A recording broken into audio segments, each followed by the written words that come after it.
ایک بادشاہ تھا۔ بادشاہ نے 3-4 کتے پال لیے۔ کتے بڑے جاندار تھے، بڑے خونخوار تھے، شیر کے قد کے برابر۔ اس بادشاہ کا ایک اصول تھا، اگر کسی شخص سے کوئی غلطی ہو جاتی یا کوئی غلطی کرتا تو وہ اس کو جو ہے وہ ان کتوں کے آگے ڈال دیتا اور کتے اس کو ختم کر دیتے تھے بالکل۔ تو ایک دن جو ہے نا وہ بادشاہ کا ایک وزیر تھا اور اس وزیر نے نا بادشاہ کی 35 سال خدمت کی۔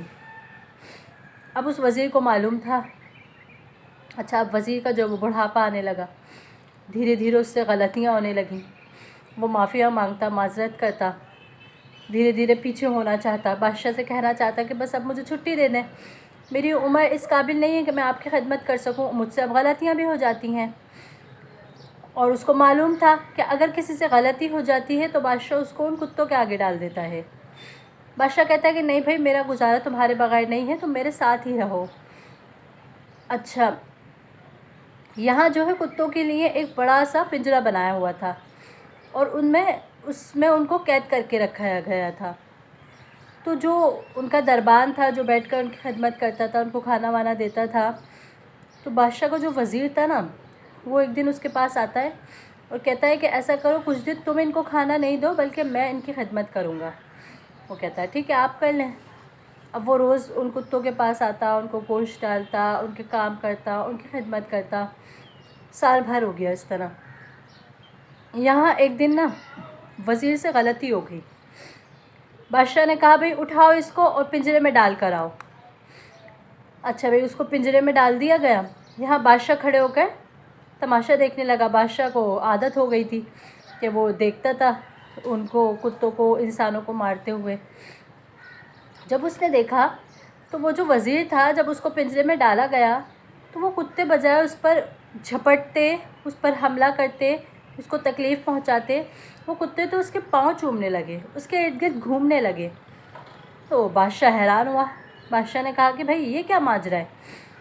ان کتوں نے تمہیں تکلیف پہنچانے کے بجائے یہ تو تمہارے ارد گرد گھوم رہے ہیں۔ تو اس نے کہا کہ بادشاہ سلامت، کتنی عجب بات ہے نا، 35-40 سال میں نے آپ کی خدمت کی، ایک معمولی سی غلطی پر آپ نے مجھے لا کر یہاں ان کتوں کے سامنے ڈال دیا، لیکن میں نے ان کی جو ہے وہ صرف 1 سال خدمت کی اور آپ ان کی وفاداری دیکھیں کہ یہ بجائے اس کے کہ مجھے تکلیف پہنچائیں، میرے ارد گرد گھوم رہے ہیں، میرا خیال کر رہے ہیں۔ تو ہمارا عام زندگی میں بھی ایسا ہی حال ہے۔ کوئی انسان ہمارے ساتھ کتنی ہی نیکیاں اور بھلائیاں کر لے، لیکن اگر اس سے ذرا سی کوئی غلطی ہو جاتی ہے نا، تو یہ ایک حقیقت ہے۔ آپ اپنے ارد گرد نظر دوڑائیے گا کہ اس کی اس غلطی کو پکڑ کے ہم اتنا لوگوں میں اس کا چرچا کرتے ہیں، اتنا اس شخص کو تکلیف پہنچاتے ہیں کہ اس کے سارے احسانوں پر جو وہ پانی پھیر دیتے ہیں، جبکہ انسان جو ہے وہ اشرف المخلوقات ہے۔ انسان کو ایسا نہیں ہونا چاہیے۔ ہمیں بھی چاہیے کہ انسانوں کی خوبیوں پر نظر رکھیں، کسی کی خامیوں کو اگنور کریں۔ اگر کوئی شخص آپ کے گھر کے افراد ہیں، جیسے وہ آپ کے ساتھ رہتے ہیں، وہ آپ کے ساتھ نیکی و بھلائی کا سلوک کرتے ہیں اور ان سے پھر غلطیاں بھی ہو جاتی ہیں، کبھی وہ آپ کو اگنور بھی کر دیتے ہیں، کبھی ان کی ہمت نہیں ہوتی کہ وہ آپ کے ساتھ کچھ کر سکیں، تو آپ کو بھی چاہیے کہ آپ ان کے ساتھ بڑے دل کا معاملہ رکھیں، آپ ان کے ساتھ خیال کا معاملہ رکھیں۔ تو اللہ تبارک و تعالیٰ سے دعا ہے کہ وہ ہمیں اپنے دین کو صحیح طور پر سمجھنے اور اس پر عمل کرنے کی توفیق عطا فرمائے۔